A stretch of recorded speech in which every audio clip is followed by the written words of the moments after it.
গুরু কৃপাই কেবলম। আমি অধ্যাপক ডক্টর শ্রী সুনীল শাস্ত্রী বলছি।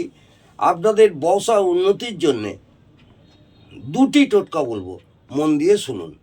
প্রথম টোটকাটি হলো, একটা কালো কাপড় নেবেন, তাতে 50 গ্রাম, ঠিক ওজন করে 50 গ্রাম ফিটকিরি নেবেন, নিয়ে দোকানের যে কোনো জায়গায় লুকিয়ে রাখতে হবে। এই ক্রিয়াটি আপনি করবেন শনিবার। পরে এই ক্রিয়াটি করার 3 দিন পর আপনি আরেকটি ক্রিয়া আপনাদের বলবো। একটি লাল শালু কাপড় নেবেন, সেই শালু কাপড়ে কি করবেন, একটি হলুদ, শুকনো হলুদের গাঁট হলুদ, যেগুলো শুকনো হলুদ নেবেন, আর অল্প একটু ধনে নেবেন। শুকনো হলুদের সঙ্গে অল্প একটু ধনে নেবেন। একটি পদ্ম বীজ নেবেন। 7টি হলুদ কড়ি অর্থাৎ লক্ষ্মী কড়ি নেবেন। 6টি ফুল সমেত লবঙ্গ নেবেন। 2টি ছোট এলাচ নেবেন। একটির উপর কয়েন নেবেন, আর 1 মুঠো আতপ চাল নেবেন। 8টি হাকিম পাথর নেবেন। 8টি হাকিম পাথর লাল রঙের পাথর হতে হবে, সেই লাল রঙের পাথর নেবেন।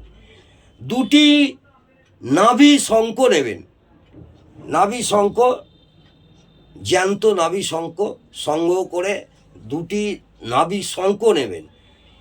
একটু তাতে সিঁদুর নেবেন, কিছুটা গোলাপ ফুলের পাপড়ি, আর সামান্য কিছুটা পদ্ম ফুলের পাপড়ি নিয়ে ওটা পুডলি আকারে বেঁধে এই মন্ত্রটি বলছি, ওম সিং সিং মহালক্ষ্মী নমঃ, ওম সিং সিং মহালক্ষ্মী নমঃ, ওম সিং সিং মহালক্ষ্মী নমঃ, ওম তালবসা দীর্ঘই 19 সিং, তালবসা দীর্ঘই 19 সিং, মুহাকা দীর্ঘই লক্ষ্মী দন্ত নম বিসর্গ নম।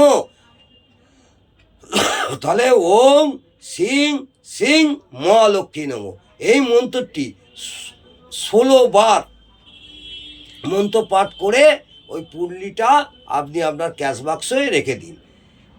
যেখানে ব্যবসায় ক্যাশ রাখেন সেখানে রেখে দিন। আমি আশা করব আপনারা আশানুরূপ ফল পাবেন। নমস্কার, জয় মাতা।